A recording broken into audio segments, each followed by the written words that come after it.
the economy is not in our hands. We are not in control of the economic power.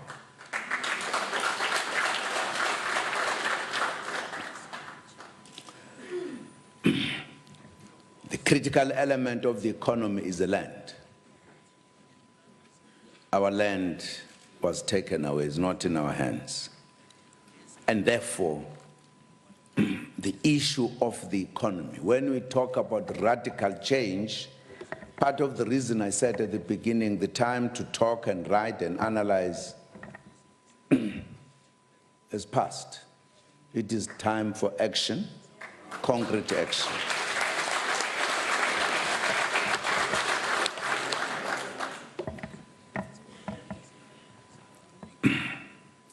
This is a matter, I believe, the majority, the blacks in general and the Africans in particular, it's not a matter to quarrel about. It's not a matter to disagree about. If we do so, we'll not be putting together our strength. And we might get back to the time when the land was taken away from us as different groupings, when we're not united. We need to be united on this matter.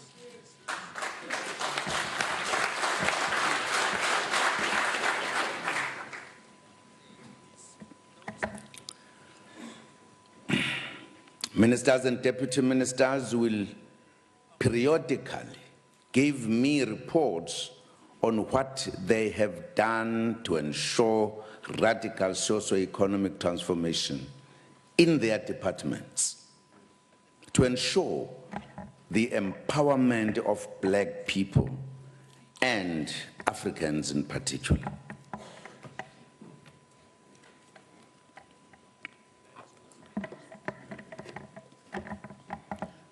We have identified the weaknesses in the land restitution and redistribution program.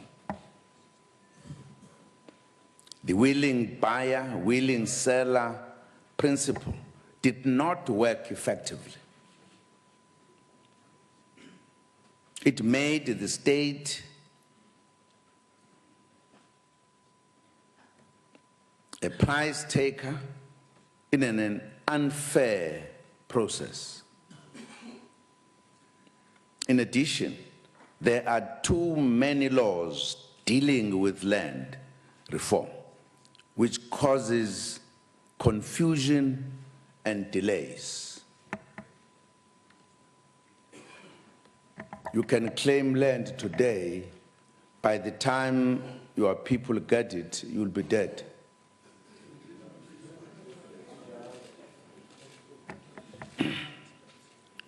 The fact remains that land hunger is real.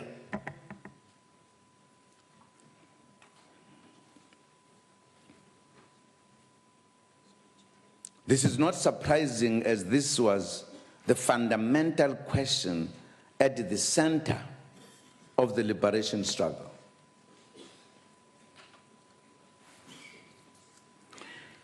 Part of the reason this issue becomes very serious is that the place that we were pushed to by colonialists, which were called reserves,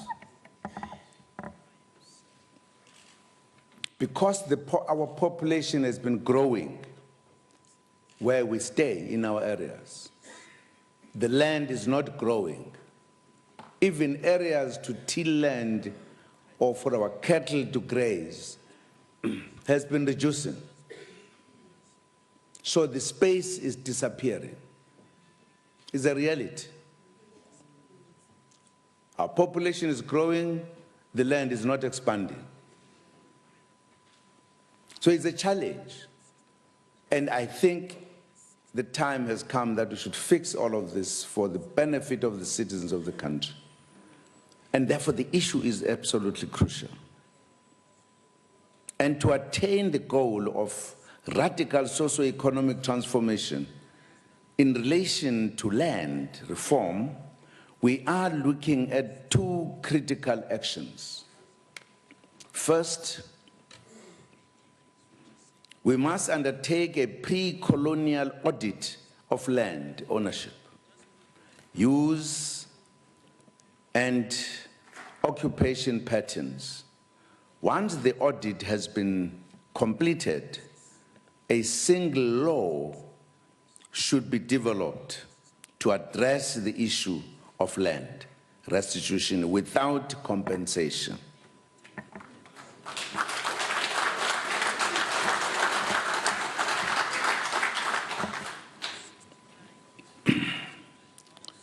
The necessary constitutional amendments would then be undertaken to effect this process.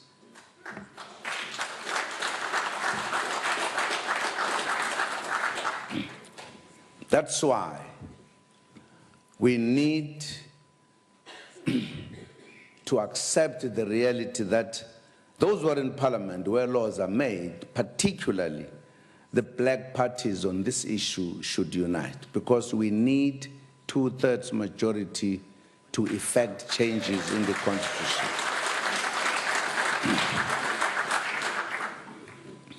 We can't fight over nothing and not deal with the real issues when we are where laws are made, and waste time instead of creating the legal institutions to address the problems we have of inequality, poverty, and unemployment.